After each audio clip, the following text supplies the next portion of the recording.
¿dónde está? Débora está basada en México. Débora, ¿estás ahí? Hola, Escuchamos, Débora. buenas tardes, sí, te escucho. Okay. Mande. ¿Y estás en México? Ay, hola, sí, estoy aquí. Perdón, sí los estoy escuchando, ¿eh? Okay. Muy Aquí bien. en el Estado de México. Es que estoy Muy en bien. el trabajo. Gracias. No, qué bueno que estás acá con nosotros. Y bueno, welcome everybody. I'm very excited to be hosting what is now our third installment for this year of the Historians of Catholic Mexico Archivist Series. I'm very excited to be joined today by Maria Matsenga, who is at the Catholic University of America. She is curator at Special Collections and it has some really exciting sources for us to think about, to talk about together, right, in this upcoming session. Just a reminder for everybody who's watching this either on live stream or is looking at the recording, we have one more of these in December, the first week of December, with the Texas Catholic Historical Society. So stay tuned for that. And then we will have more forthcoming presentations in the spring as well. Right, so thank you very much for being here. Dr. Matsenga, Maria, please go ahead, take it away whenever you're ready. Thank you. Thank you for having me, Ricardo, and thank you everyone for coming. A couple of comments. First of all, I have to say that I am a scholar of U.S. history and immigration, not of Mexico, although I know our collections very well. I just want to preface that by saying that I'll be talking to you about these collections, but I'm not myself a scholar of Mexico. The other thing that I want to mention is that when I was looking over the collections here at the Catholic University of America as to what to choose to highlight, I emphasized collections that had materials related to Mexican history in addition to American Catholicism, rather than Mexican-American history. And I'll give you some sources related to Mexican-American history too, but I didn't go that far because we have so much material that I didn't think going into, for example, Cesar Chavez and the United Farm Workers Movement, how it relates to the Catholic Church would fit so much into this discussion. But you can change my mind about that. I created a resource guide for you that I'm going to show you at the end that you will have access to. I will also share all of my slides with you. And I can expand or contract this presentation as much as you like. So first of all, an overview of our archives for those of you unfamiliar. So we are the archives at the Catholic University of America in Washington, D.C. The unique part of our archives, which are we've held since the 1880s, is that we have a lot of collections that are related to the national Catholic experience in the United States. And that is because we are a national Catholic university. We are not run by a religious order or a diocese. So no one was collecting materials related, for example, to the Bishops' Conference of the United States, the National Catholic Education Association, Catholic Charities USA, all materials which have materials related to Mexico. So we started collecting those. So just to kind of underscore, that's kind of how our institution is unique. And we do have many materials related to Mexico. So if I could share my screen and start my slides. You should be able to. I enabled it earlier. Okay, so let's see.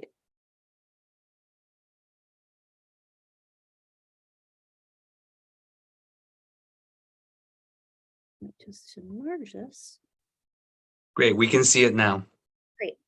So let's start. I think I'm going to start with what I consider part of one of the richest parts of the collections related to the history of Mexico, and that is the rather cumbersomely labeled National Catholic Welfare Conference, U.S. Catholic Bishops' Conference. The National Catholic Welfare Conference grew out of the National Catholic War Council, established in 1917 to work with Catholics during World War I. That's less important than that they evolved into the National Catholic Welfare Conference, which is the organized group of bishops of the United States. So that's the collective group of bishops representing the United States of America and liaising between the Vatican and the United States and kind of governing American Catholics in the United States. They later became what they're now known as the U.S. Conference of Catholic Bishops. They had an office of a general secretary. And the office of the general secretary pulled out of their records, which we have here at the United States, at the Catholic University, 1,000 boxes of records, but they pulled several boxes out and they called them the Mexican files. So the Mexican files date mostly from the 1920s and 1930s. Several scholars have done research into these files. They're very rich in topics such as the Cristero War and aftermath, persecution of the clergy in Mexico, studies of Mexican migration, labor patterns and settlement patterns from Mexico to the United States. They were pretty much obsessed with Protestant proselytizing in Mexico because they saw it as competitive. So that's where I'm going to start. That's some of our oldest materials. And those are a couple of documents. But what I'm going to show you is the finding aids that we have so that you can actually go and look at these finding aids yourself. And I'll show you kind of how to search through these finding aids. So can you see the front page of the finding aid? U.S. Conference of Catholic Bishops Office. We're just seeing the PowerPoint. It's been my experience that sometimes with these links, you might actually have to share a different tab, maybe like go out of the PowerPoint and go into the finding aid. You can try again. There you go. Yeah, we can see that now. Yeah. Got it. So this is the front page of the finding aid. And the what I would recommend that you do here is you could do, let me try and see how this will work here. You could do a search for Mexico within the finding aid, right? And you can, let me just move this over. As you can, I don't know if you could see the top of the page here where my cursor is. Yes, we can see that. Okay, good. So every finding aid, you can hit either Control F, and this is going to be in the resource guide I give you at the end, if you're on a PC, or Command F if you're on a Mac. And you will get a little box up in the corner and you will be able to search by topic. So as you can see here, this particular collection has 135 matches related just to Mexico. I mean, and you can search for, Calle or various topics and find all different materials. But so what you would do here is search for Mexico, and it'll highlight all of the mentions of Mexico in the finding aid. And as you go through, you will see, for example, all the different series related to Mexico. This one has Mexico and prayer.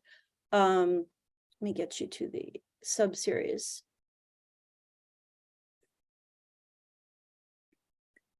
So it's listed here. That's the list of topics within the finding aid. This is all just within one finding aid. This is the publications. But let's get down into the meat of this. So as I mentioned, so this is within the finding aid I just mentioned of the Office of the General Secretary of the National Catholic Welfare Conference. Subseries 4 contains these materials related to Mexico known as the Mexico files. So you would go to this subseries 4, and you can look at a more detailed description there, and then go further ahead, and that's New Mexico. Go through that.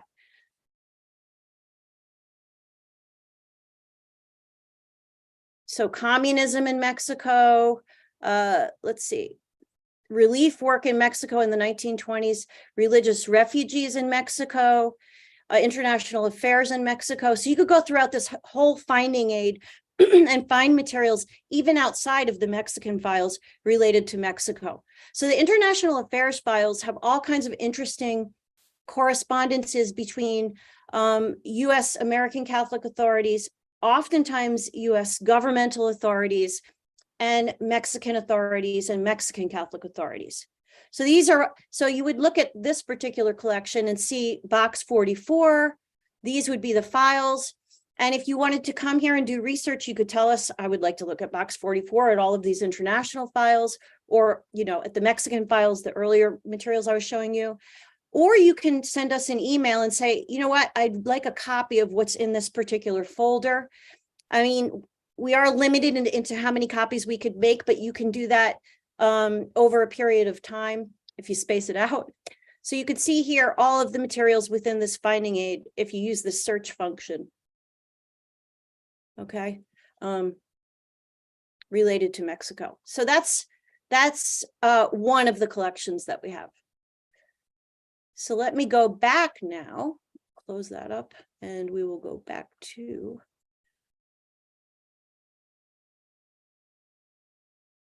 our finding aid here, and let's go forward to the next collection. So I just showed you the Office of the General Secretary. Again, you could use the search function to look at that collection. Wait, Maria, right now we're looking at the Zoom. We're still looking at your internet Oh. tab. I don't know if you're back on the PowerPoint again. Gotcha. Here we go. What we can do is we can stop sharing the screen and then share it again because we're still on the Zoom. And then we'll just do that. Okay, so I hit new share. So how's that? We're Is that still what- looking at the Zoom screen. So I'll just stop the sharing and then you can go ahead and share again with the PowerPoint and we'll just do that.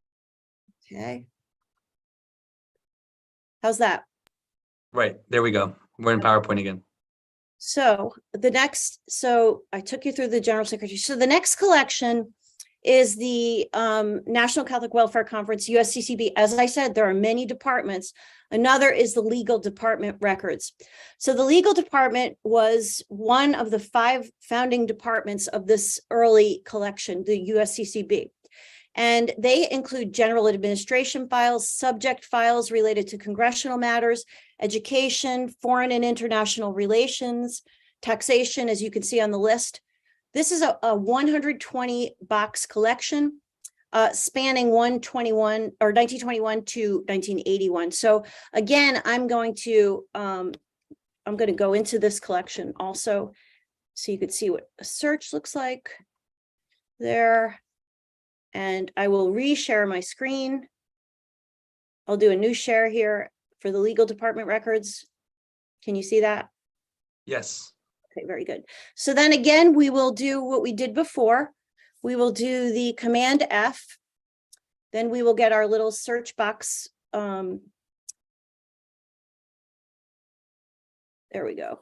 Within that collection. And again, you can see the terms. We've got 118 matches within the legal department related to Mexico, just Mexico. So, for example, Congressional Matters, National Defense Selective Service in Mexico, 1942 and 1943. Let's see what else we have.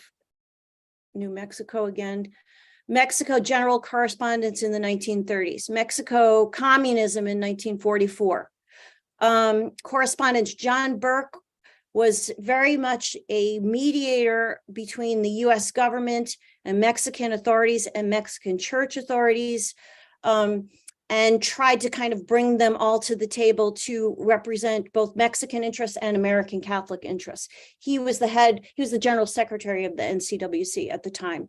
So his papers are quite important. You can see Cleophas Caleros, his papers are important because of course he headed or if you didn't know, he headed the El Paso branch of the National Catholic Welfare Conference for many, many years. So you can do one of these searches again through the legal department records, and that will yield some very rich materials. Oops, sorry. So again, we'll have to do the reshare. I won't do this with every single collection, but let's see. New share, if we could go back.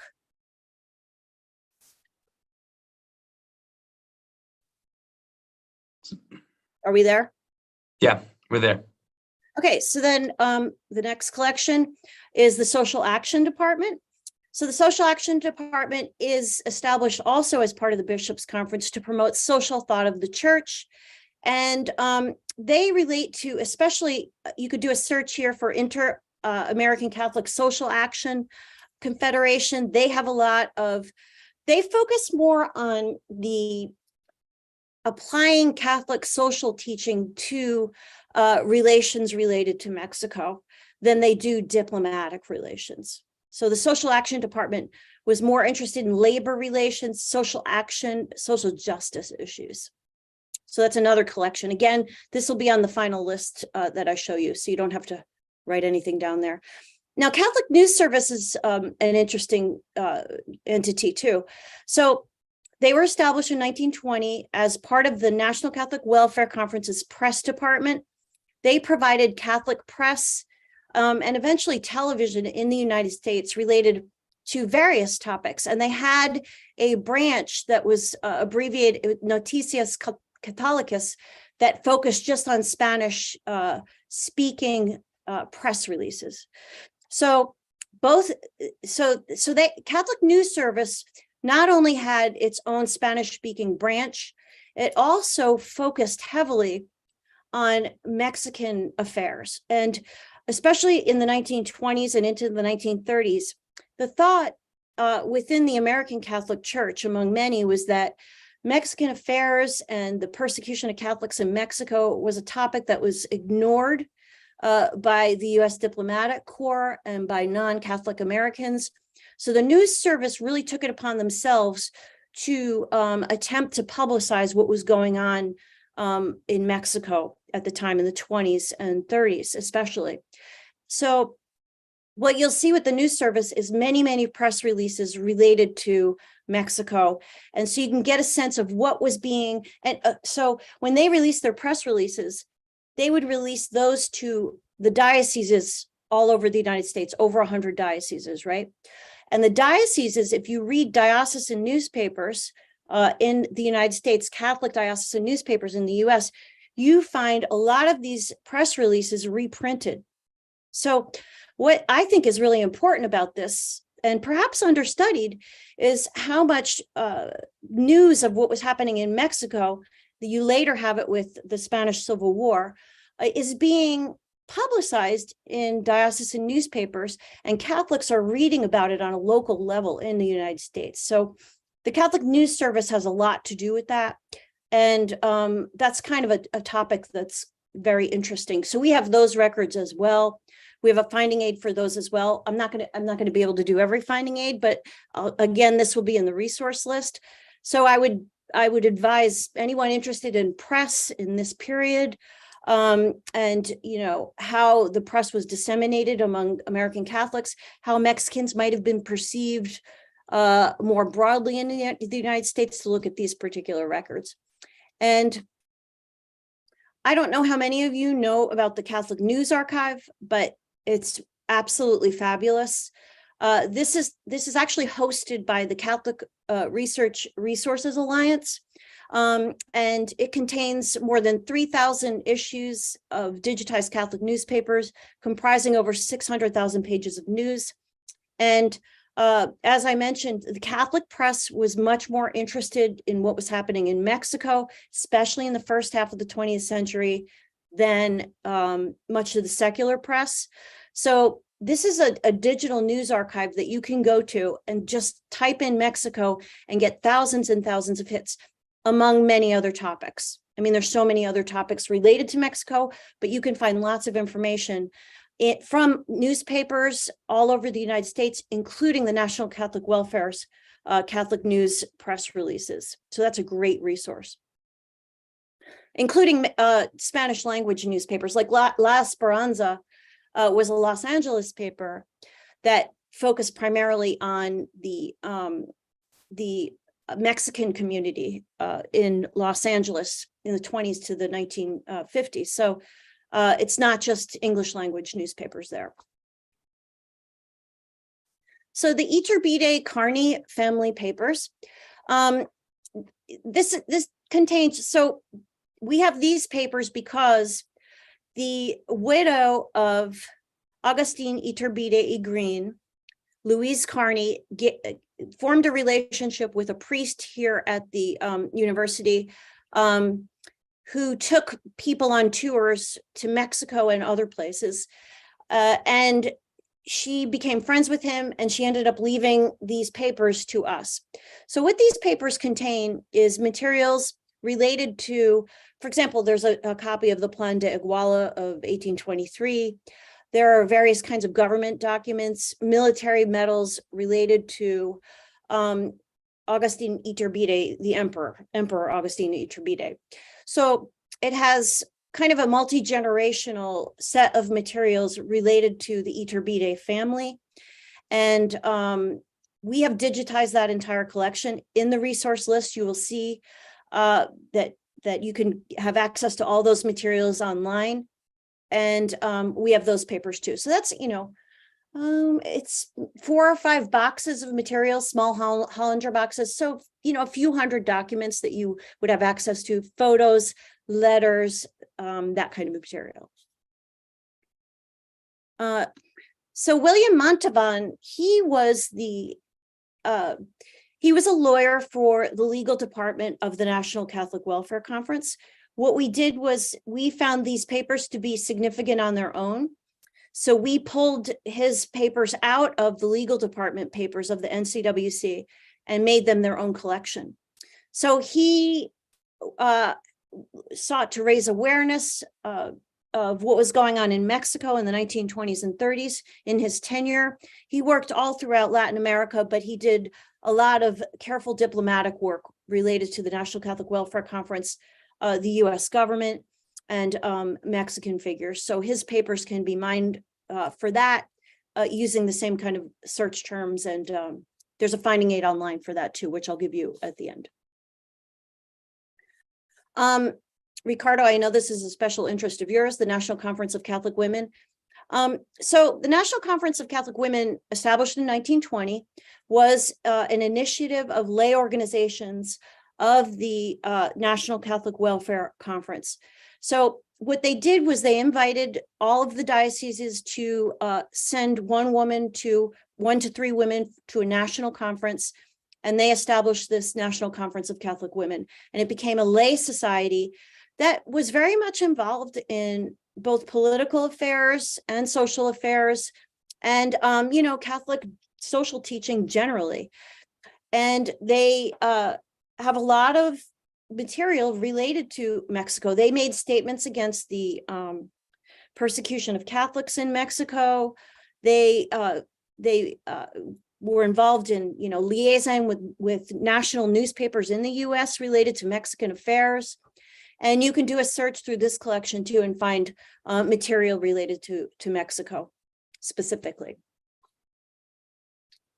Catholic Charities USA. So Catholic Charities USA is the national, Catholic charities unit in the United States. It was formerly called the National Conference of Catholic Charities, but they did a lot of global work, and they also have a lot of material related to Mexican history too. And again, you can do a search in this particular finding aid, which I'll give you the link for at your leisure. So some of the other collections, we do have lots of other material related to Mexico. I've kind of highlighted the main collections, but Catholic Daughters of the Americas has material.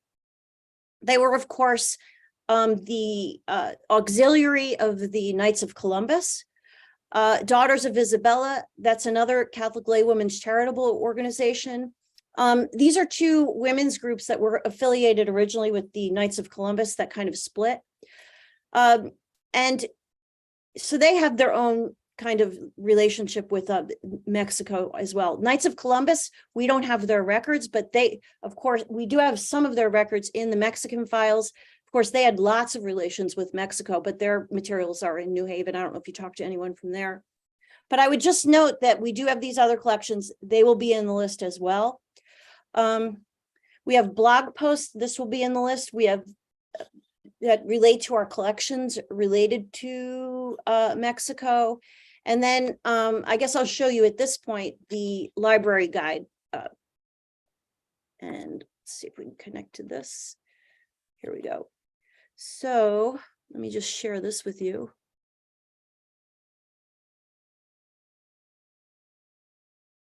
Are you seeing this?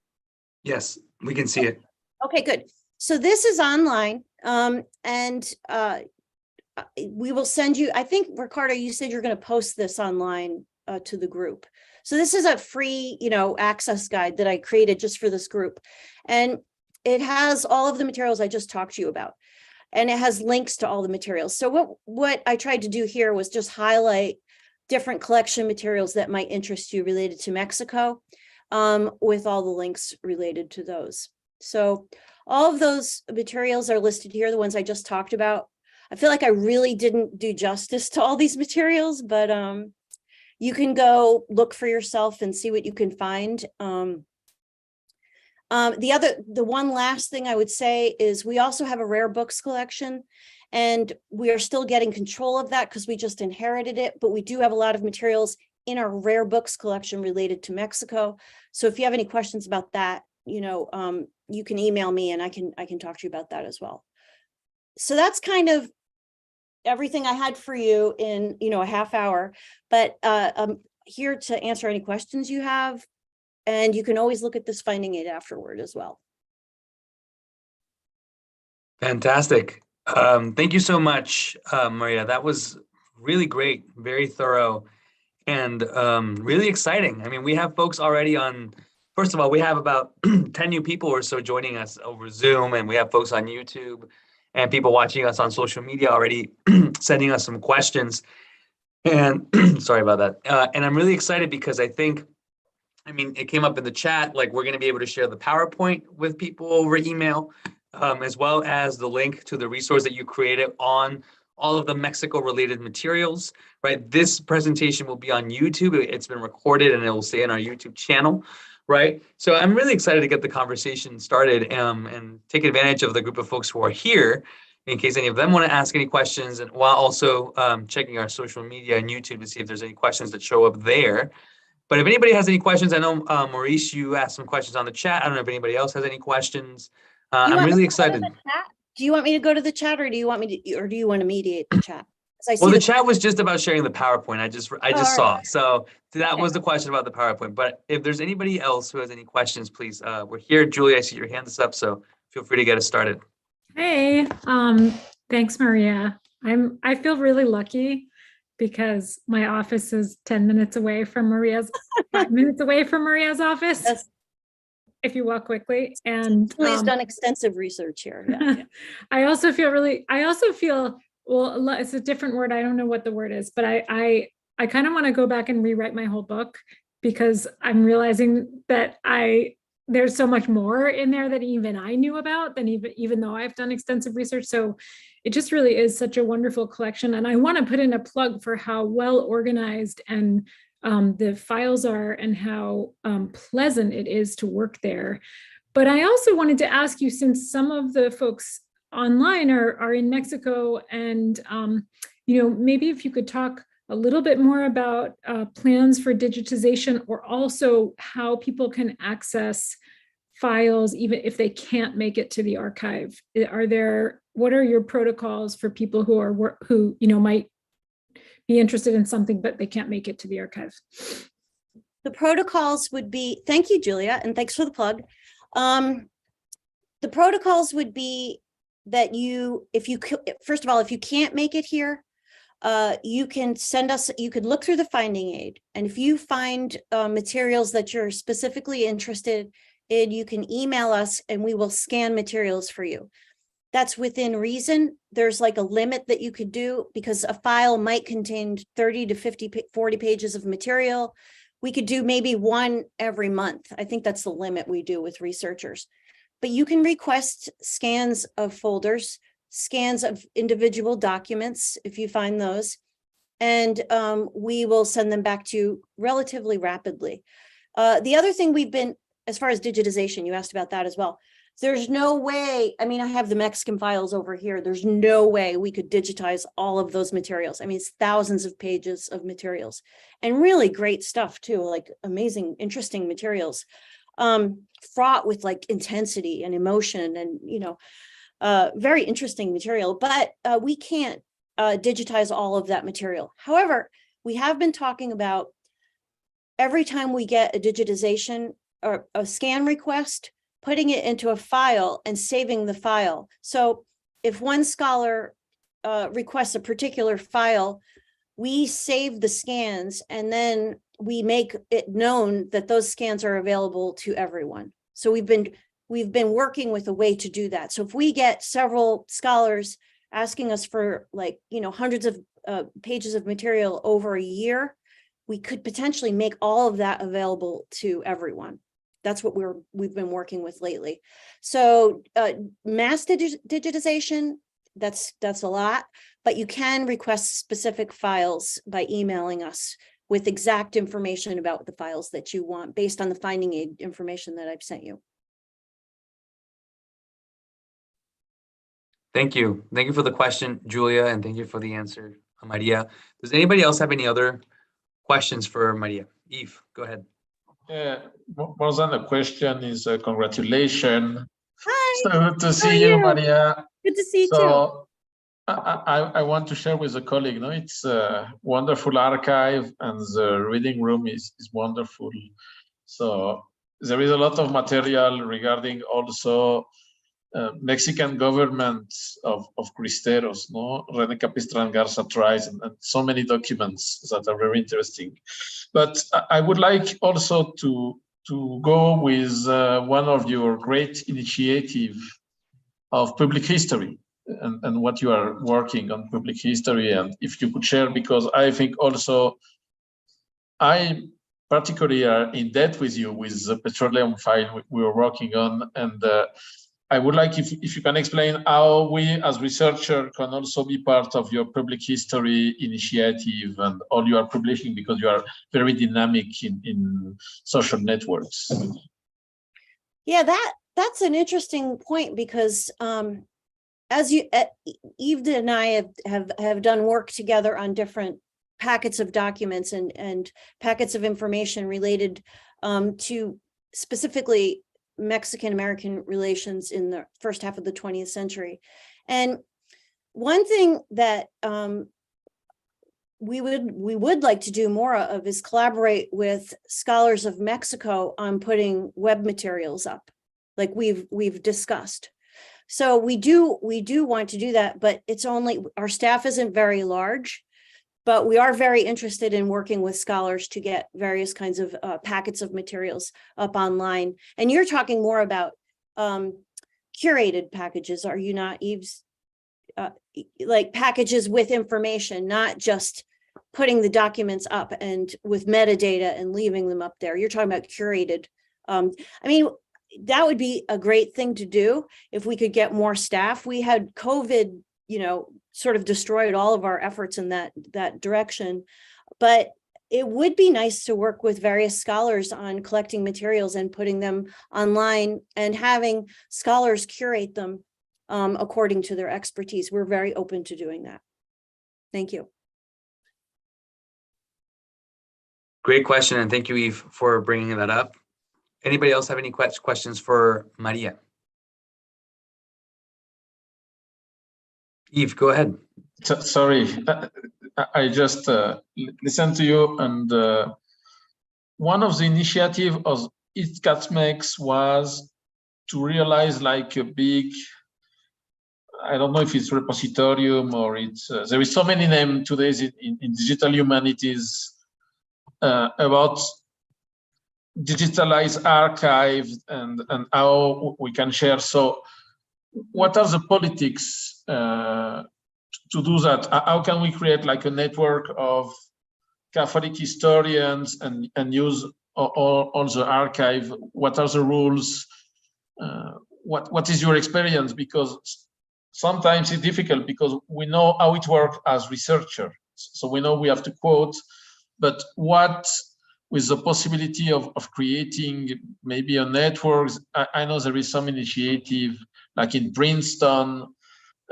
What could be the possibility to work, because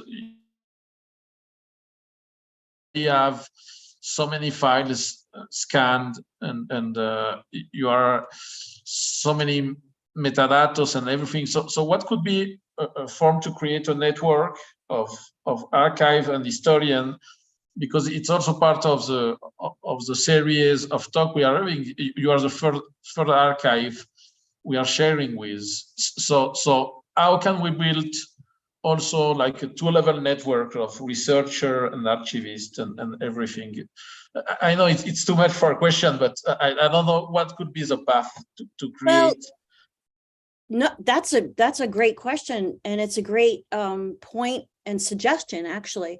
I mean, here we're just sharing information about what archival materials we have, but you're talking about taking it a step further, and I think creating a platform for sharing materials with each other. I Right, think that's- exactly. Let me give some context because Eve is kind of calling us out here for what we thought we were going to be doing 2 years ago.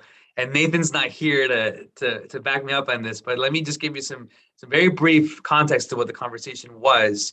When we came into being as a network in 2020, in the peak of the pandemic, one of the proposals that came out of our meeting, especially from the fact that we're a transnational network, was this desire of having some sort of platform for us to be able to share digital versions of sources that we had retrieved from archives and so on with each other, with the permission of that archive. Now, we knew that that was going to be complicated, of course, because of copyrights and so on, and the fact that different archives function differently in different places.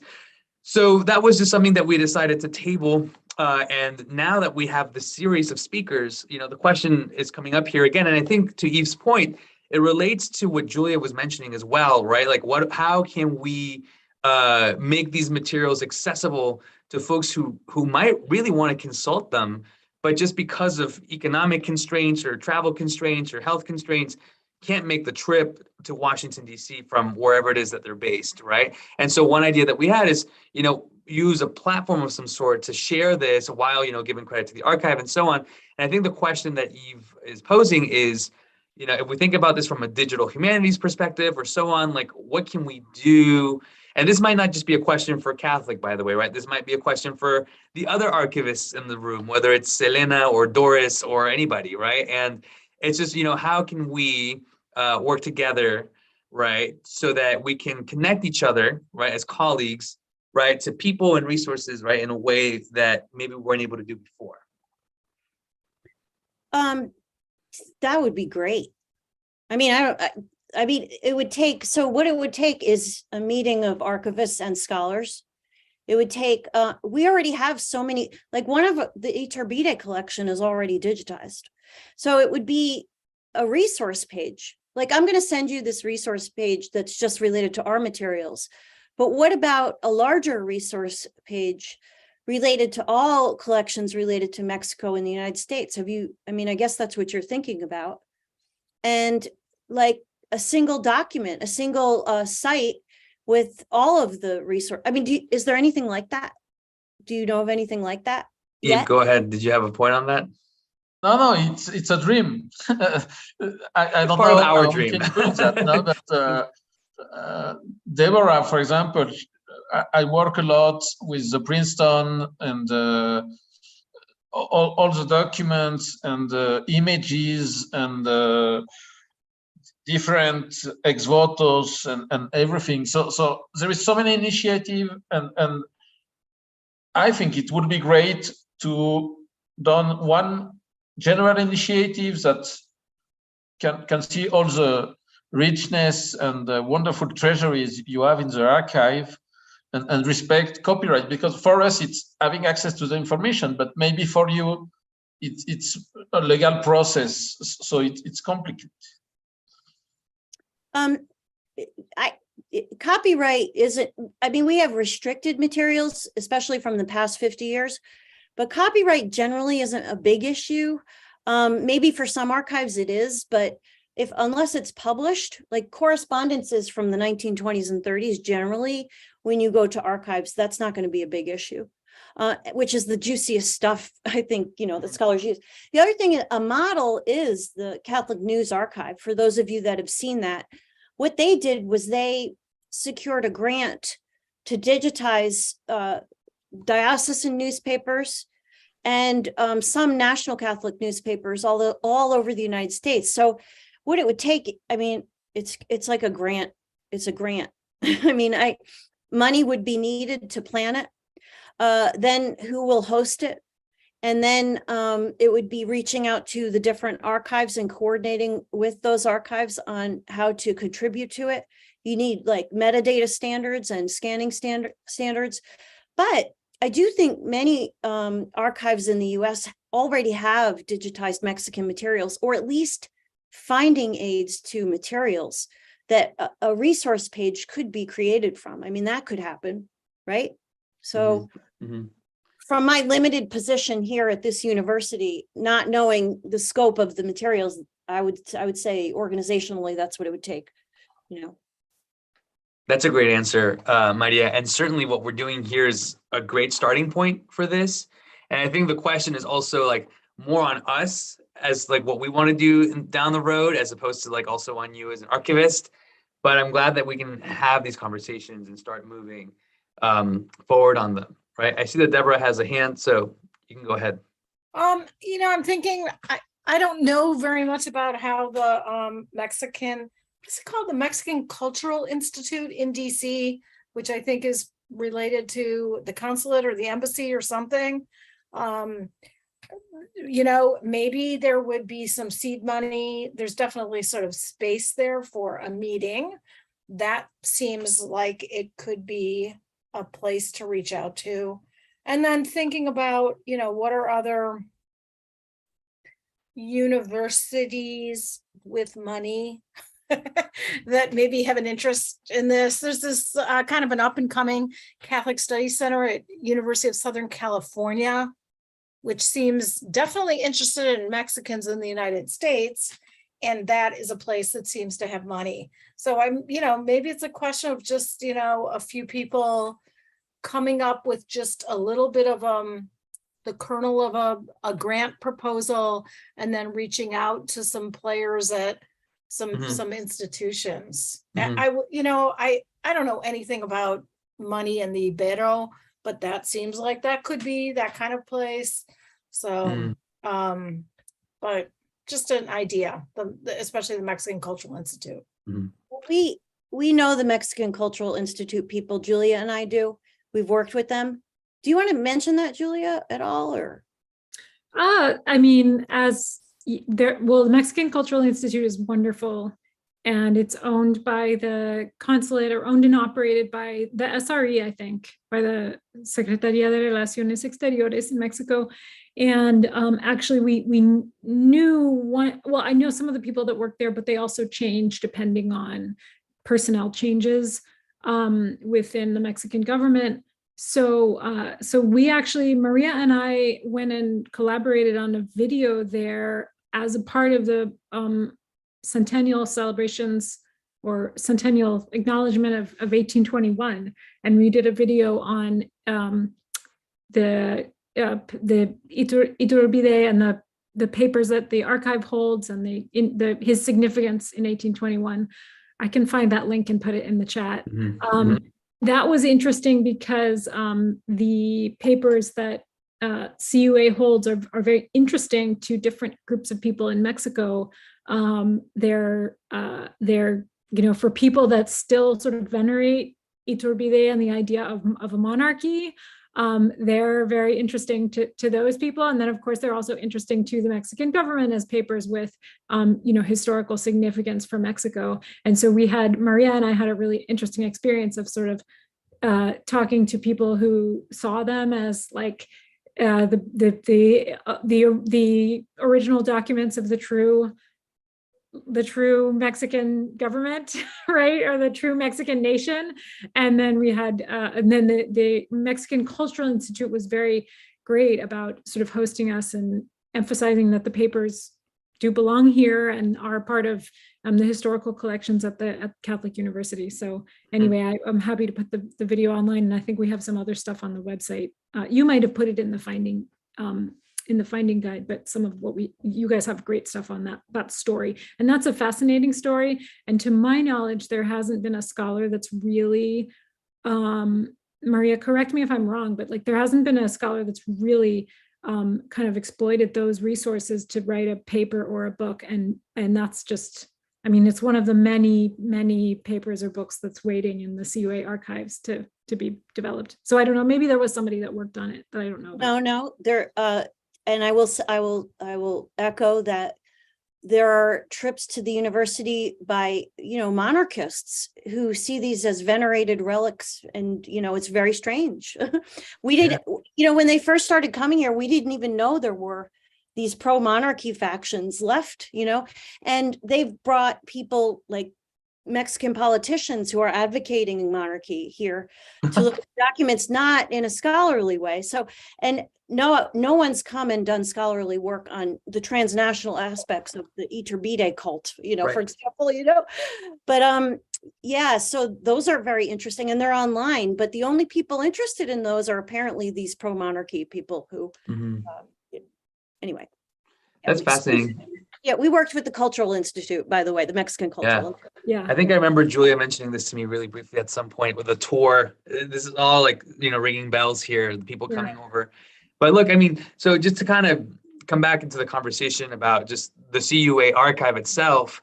So a couple of things. So, I think what's at the heart of Eve's question is, we're all nearing the end of COVID. And well, not the end of COVID, right? But like a new different normal after COVID. And things seem to be just going back to the way they were. And so many promising initiatives of transnational research, digital research that were around for the last 2 or 3 years are kind of, falling to the wayside. And we certainly want to keep that alive in some way, at least in our network, because our network is so transnational, just in terms of our members and who participates in our events. But I think those are just going to be larger conversations that we're going to have, the stuff on grants that Deborah was talking about. That's already something we're exploring even this year with regard to like our future Congress or conference, right? Like we've already been applying to some stuff. So we're slowly building the foundation for that. But I really do appreciate, all of you archivists in the room. I know we're talking to Maria today, but I appreciate you all being there for us as interlocutors, as, advisors in a way, like letting us know, things that you're aware of. That's part of how we grow this and we keep these efforts, sustained and going. So thanks for that. And I want to now like selfishly turn the conversation though back to the archives as we have a couple of minutes. And I did want to ask you, I had a question since you brought up Knights of Columbus, and I've done some work in New Haven with Vivian Lee, and I'm trying to get her to be a part of this series, but she's got to just work it out with her managers and so on. But with those archives, right, we're talking about the Supreme Council archives. Those are the ones that are in New Haven. Anything that is diocesan, right? I've talked to Selena about this in the Texas context. You have to go to the diocese to look for some of these because they're not in New Haven. And what I like about, or what I thought was exciting about the presentation is that it sounded to me like a lot of the diocesan stuff is in Washington, D.C., is at Catholic, right? When you were talking about the newspapers, for example, from the Catholic News Service, right? It seems to be like there's some diocesan newspapers there. My question is, some of these other organizations that you mentioned, like the Daughters of Isabella or the National Council of Catholic Women, right? At Catholic, do you see both like kind of the headquarter records and also maybe some of the more local documents there? As someone who is eagerly awaiting a chance to be there next year, right? But hasn't been there yet. I'm just curious to understand if I'm interpreting it correctly, that there seems to be a lot more of the diocesan, more local stuff at Catholic than say you would find in New Haven or other places like that. So I'm just curious as to, what you've observed in terms of those materials. So we generally don't collect diocesan materials, but because we have national records of organizations, you can find diocesan materials within those records. For example, the National Council of Catholic Women, that has some local records as well. The Daughters of Isabella has some local records as well. But generally, we don't collect those materials. And a problem with that is that not diocesan records, and Deborah, you can chime in on this too, are uneven. You don't know what you're going to get from diocese to diocese. And a place like St. Mary's that holds the Baltimore Archdiocese and the Washington, D.C. Archdiocese, formerly they were one. That's an excellent diocesan archive. But some, they just don't have the money to have an archivist, for example. But as far as Diocesan Archives and the Knights of Columbus or the Daughters of Isabella or Catholic Daughters of the Americas, you just have to come in and start rooting around in the material to see what you can find. There is some material there, but that's really where the, you know, the yeoman's work of being a scholar and researcher comes in. Thank you. Fantastic. We have about maybe 5 to 10 minutes left in the conversation. I don't know if anybody would like to add or ask any other questions.